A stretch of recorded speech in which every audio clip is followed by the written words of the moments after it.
SIT ने साबित कर दिया है कि मेरे भाई की मौत गाड़ी से कुचलने से हुई है। पोस्टमार्टम रिपोर्ट में भी आ गया था। सांसद हैं और मंत्री भी हैं, गृह राज्य मंत्री, उनके इस्तीफे की बात है। जी जी जी जी। आप मुझे 2024 में टेनी के खिलाफ लड़ाइए, मुझे हाँ लोकसभा का चुनाव लड़ाइए, मुझे लड़ने में भी अच्छा लगेगा। फिलहाल अभी हम चुनाव लड़ने के मूड में नहीं हैं। नमस्ते, मैं सौरभ हूँ। आप देख रहे हैं दी लल्लन टॉप की चुनाव यात्रा। लल्लन टॉप की टीम हीरा पहुँच गई है लखीमपुर।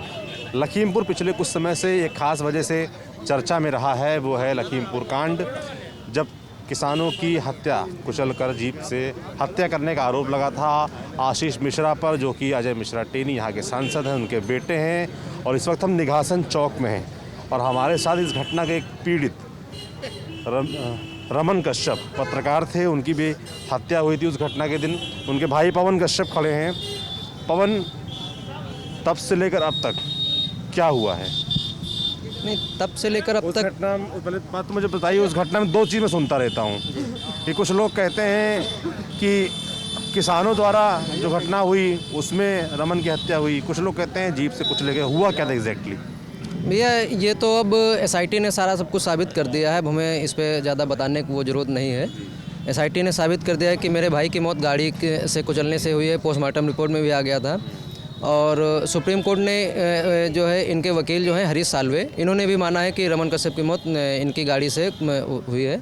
तो किसानों वाली बात तो यहाँ पर बिल्कुल निराधार है जी। उसके बाद प्रशासन, पुलिस की तरफ से आपको क्या मदद मिली, क्या हुआ? नहीं, उसके बाद क्या, एसआईटी की जांच चली और हम शुक्रिया करते हैं एसआईटी का कि उन्होंने निष्पक्ष जांच की और इनको मुख्य आरोपी बनाया और हमें सुरक्षा प्रदान की है। अभी हमारे साथ में गनर हैं, घर पे भी सुरक्षा है जी। ये सुरक्षा मिली। कल एक हाई कोर्ट का फैसला आया है जिसमें कि ज़मानत दी गई है आशीष मिश्रा को। मोनू भैया इनको बोलते हैं यहाँ पर क्षेत्र में। उनको ज़मानत की बात है, हालांकि वो भी जेल से छूटे नहीं हैं, उसमें कुछ टेक्निकल पेच फंस गया है, मगर वो बाहर आने वाले हैं, ऐसा माना जा रहा है। इस पर क्या कहना है? नहीं, हमें ये समझ में नहीं आ रहा है कि हाई कोर्ट ने ऐसा कैसे कर दिया है, जबकि हमारे वकीलों की बहस पूरी हो ही नहीं पाई है। ऑनलाइन बहस हो रही थी, उसमें इंटरनेट कनेक्शन कट गया और उसके बाद में जब री हियरिंग की एप्लीकेशन डाली गई है तो री हियरिंग की एप्लीकेशन हाई कोर्ट ने खारिज कर दी। उसका खारिज करने का क्या कारण था? आप एक पक्ष की सुन रहे हो, दूसरे पक्ष की आप सुन ही नहीं रहे हो। तो हाई कोर्ट ने जो फैसला किया है उस पर तो हमें कोई सवाल नहीं उठाना है। बात है कि ये सरकार इतना मतलब तानाशाही कैसे कर रही है, ये समझ में नहीं आ रहा है कि जो मुख्य आरोपी हैं उनको आप 4 महीने में ही उनकी आप बेल करवा रहे हो और जो 4 किसान उसमें अंदर बंद हैं उनकी जमानत याचिका बराबर खारिज हो रही है, जो कि बेचारे निर्दोष हैं। तो आप दोषियों को छुड़ाने में मतलब जो है आप इतना प्रयास कर रहे हो और कहीं ना कहीं आप उसमें कामयाब भी हो गए हो। आपका इस्तीफ़ा होना चाहिए, वो आपका इस्तीफ़ा नहीं हुआ था। तो ये तो तानाशाही चल रही है। मिश्रा टेनी जो यहाँ के सांसद हैं और मंत्री भी हैं, गृह राज्य मंत्री, उनके इस्तीफे की बात है। जी जी जी जी। अच्छा, आज एक बैठक भी थी। जी हाँ, अभी हम उसी बैठक किसान संगठनों की। उस बैठक में क्या क्या डिसाइड हुआ, क्या बातचीत हुई जो रिहाई हो रही है उसको लेकर? नहीं, लड़ाई और मजबूती से इसको लड़ना है और इसमें हम लोग कहीं कमज़ोर ना पड़ें, इसके लिए सब आज रणनीति तैयार हुई है। क्या चर्चा क्या हुई अंदर मीटिंग? चर्चाएं जो हुई हैं वो अब सब आपको धीरे धीरे सब पता चल जाएगा। अब हम इस मामले को सुप्रीम कोर्ट के संज्ञान में था ये मामला पहले से। बाकी अब इसमें कुछ पेच फंसे हुए हैं। इनकी जो 302 वाली, 120B वाली और एक 279 वाली, ये 3 धाराएं उसमें नहीं लगी हैं। बाकी इसमें इनकी जो जमानत हुई थी और ये 3 धाराएं नहीं लगी हैं, तो इसके तहत अभी ये बाहर नहीं आ सकते हैं। अब उस पर हमें क्या करना है आगे हम अपने वकीलों से बातचीत करके बताएंगे। जी जी। किसान संगठन क्या करने जा रहे हैं? किसान संगठन सब साथ में हैं, सब पीड़ितों के साथ में और न्याय दिलाने की सबकी कोशिश है और सब हमें सहयोग कर रहे हैं जी। क्योंकि चुनाव है जी। और इस बीच हमने ये भी सुना कि आपने शायद कांग्रेस पार्टी ज्वाइन की। नहीं, बात हाँ बिल्कुल सही है, हमने कांग्रेस ज्वाइन की थी, लेकिन चुनाव लड़ने की तैयारी थी? नहीं, चुनाव लड़ने की तैयारी नहीं थी। कांग्रेस की मंशा थी कि निघासन से 138 से पवन कश्यप को चुनाव लड़ाया जाए और मैंने उनको डायरेक्ट मना ना करके उनको इस तरीके से मना किया है कि आप मुझे, मेरी लड़ाई अजय मिश्रा टेनी से है, आप मुझे 2024 में टेनी के खिलाफ लड़ाइए, मुझे हाँ लोकसभा का चुनाव लड़ाइए, मुझे लड़ने में भी अच्छा लगेगा। फिलहाल अभी हम चुनाव लड़ने के मूड में नहीं है। अभी हम खुल के सपा का समर्थन कर रहे हैं और सपा की वोटें भी मांग रहे हैं। समाजवादी पार्टी का समर्थन कर रहे हैं, क्यों कर रहे हैं? क्या उन्होंने कोई आपसे कोई वादा किया, कोई मदद की है?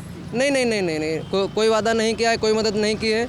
हमारा प्रयास ये रहेगा कि यहाँ से हम अपना विधायक बदलें और राज्य में तो बीजेपी का है पर इनके परिवार का तो है नहीं, हालांकि वो टिकट मांग रहे थे आशीष मिश्रा यहाँ से। नहीं परिवार बीजेपी को हराना है ये बात। जी हम बता दो रहे हैं कि यहाँ से हमें विधायक को बदलना है और राज्य से हमें जो इनकी सरकार को कहीं ना कहीं बदलने का प्रयास जारी है। और इनको यही डर लग रहा है कि सरकार बदल जाएगी, उसके बाद ये आशीष मिश्रा की जमानत शायद इतनी जल्दी ना हो पाती, इसीलिए ये जो है ऐन मौके पर इन्होंने जमानत करवाने की कोशिश की है, लेकिन कहीं ना कहीं भी थोड़ा बहुत आप कह रहे हैं कि इनको ये आशंका है कि सरकार बदल जाएगी प्रदेश की, इसलिए जल्दबाजी में जमानत करवाई? जी हाँ, ये बिल्कुल डरे हुए हैं, इसीलिए जल्दबाजी में इन्होंने मतलब जो है दबाव बना के और ये सब करवाया है। आप सरकार के पास कभी गए इस बीच बातचीत करने? जो मुख्यमंत्री हैं योगी आदित्यनाथ, उन्होंने कहा था कि हम इस मामले में तेज़ी दिखाएंगे, SIT गठित चीज़ें हुई, उनके पास कभी गए कि हमें न्याय नहीं मिला? नहीं, उनके पास जाने की क्या हमें ज़रूरत है, उनके बुलडोज़र में जब तेल ही ख़त्म है, वैसे तो उनका बुलडोज़र बहुत जल्दी चलता है, अब उनके बुलडोज़र में तेल ख़त्म हो गया है, तो ऐसे लोगों से हमें बात करने की मुझे नहीं लगता कि मुझे उनके पास जाना चाहिए। कि जब खुद के मंत्री पर आई तब तो वो बिल्कुल शांत हो गए, उनके कुछ बस का ही नहीं बचा इसमें। अगर उनके कुछ बस का होता तो अजय मिश्रा आज अपने पद पर नहीं होते। जी मेरी नाराज़गी इस बात से है कि फ़िलहाल जो सांसद हैं, मंत्री महोदय हैं, वो अपने पद पर बने हुए हैं। जी बिल्कुल बने और पद पर बने हुए हैं। हम लोग शुरू से कह रहे थे कि जब तक ये पद पर बने हुए हैं तब तक हम लोगों को न्याय नहीं मिल पाएगा, और उसी का इन्होंने फ़ायदा उठाया है कि इनकी जमानत हुई है। लेकिन कोशिश हम लोगों की ये रही कि जमानत हम लोग इनकी अभी भी खारिज करने के चक्कर में लगे हुए हैं और शायद कामयाबी भी मिलेगी। सुप्रीम कोर्ट जाएंगे? जी बिल्कुल सुप्रीम कोर्ट जाएंगे। ठीक है, तो ये पवन कश्यप थे, इन्होंने अपनी बात रखी। जो आशीष मिश्रा, उनको ज़मानत मिली है और अभी जेल से रिहा नहीं हुए पर होने वाले हैं, उसको लेकर क्या प्लान ऑफ एक्शन होगा किसान संगठनों का भी एक बैठक से सीधे चले आ रहे हैं, हमसे बात की।